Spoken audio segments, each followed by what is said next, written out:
They called it the Lightning, a twin-engine fighter so fast, so sleek, it looked like it had been stolen from the future. But high above Europe, that same futuristic machine turned into a silent killer. Not for the enemy, but for the men who flew it. Because sometimes, in war, the deadliest enemy isn't another pilot. It's physics. Before it was feared, the Lockheed P-38 Lightning was a marvel. A twin-boom, twin-engine fighter that sliced through the Pacific skies like a blade of silver. It was fast, deadly, and beautiful. A machine that made pilots feel untouchable.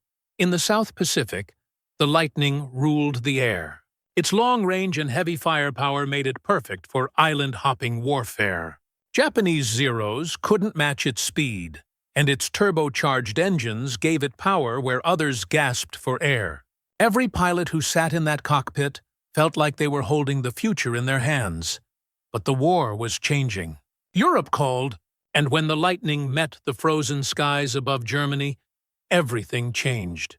Over Europe, the air was thin, the missions long, and the stakes higher than ever.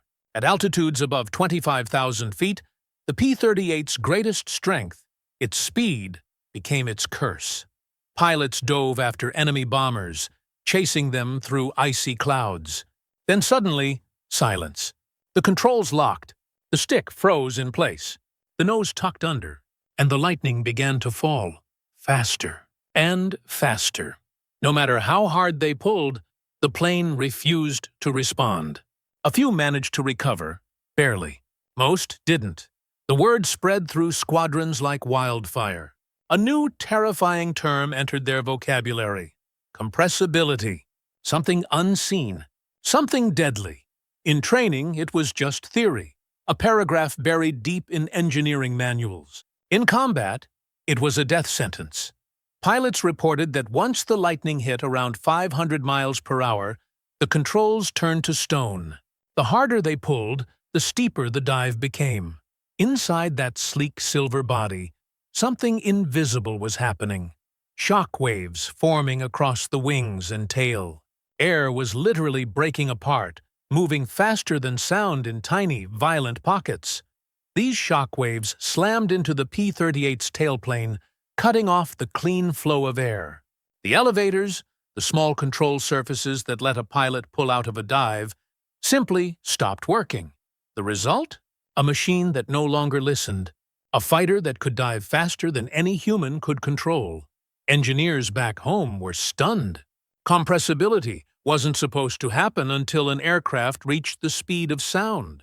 But the Lightning, with its twin engines and razor-thin wings, was flirting with that limit long before any jet existed. Lockheed engineers raced to find a fix.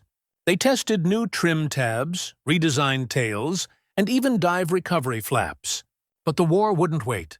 While scientists experimented in California, men were dying in Europe, and the Germans noticed. Luftwaffe pilots learned the Lightning's weakness faster than the Americans could fix it. They began to bait the P-38s, diving just shallow enough to lure them in, then pulling up sharply. The Lightning would follow, too fast, and then gone. What had been America's greatest advantage? Its speed became a liability. In briefing rooms across England, officers scrawled desperate orders on chalkboards.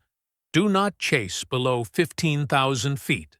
But orders mean nothing when you're chasing a kill. Instinct took over, and too often, instinct led straight into the ground. Then came one of those moments that changes everything, by accident. During a near-fatal dive, one Lightning pilot fighting for control did the unthinkable. He cut one of his engines. The roaring vibration stopped. The nose lifted, and suddenly, the controls came back to life. He pulled out of the dive, shaken but alive. When he landed, his crew chief thought he'd lost his mind. "You shut down an engine, on purpose?" But it had worked. Word spread quietly through squadrons. Pilots began trying it themselves. One engine off during a dive. It sounded suicidal, but it saved lives. With one propeller stopped, airflow over the tail changed just enough to delay the onset of compressibility. The plane held steady. It could dive longer, recover faster, and keep fighting. When reports of this strange trick reached Lockheed, engineers tested it, and the data didn't lie. Cutting one engine reduced vibrations, altered pressure over the tail, and gave pilots a few critical seconds to recover. Soon, the technique became officially recognized. Training manuals began to include it, discreetly, almost secretly. It was called the controlled shutdown. Pilots learned which engine to cut, how to stabilize, how to counter the yaw with their feet. It was still dangerous, but now it was predictable. And in war, predictability meant survival. For the first time, the lightning's flaw became a weapon, born not in laboratories, but in the fire of combat. Once word spread, the skies began to change again. German pilots who once baited P-38s now watched in disbelief as their enemies returned from dives that should have killed them. Then came the real fix: dive flaps. Engineers, inspired by that field discovery, added small panels under the wings that slowed the aircraft just enough to regain control. Together, the flaps and the shutdown technique turned the Lightning from unpredictable to unstoppable. By mid-1944, the P-38 was back. Faster, smarter, deadlier. It escorted bombers deep into enemy territory, struck German supply lines, and hunted enemy fighters across Europe and the Pacific alike. The same airplane that once terrified its own pilots now terrified the enemy again. But the P-38's story didn't end with the war.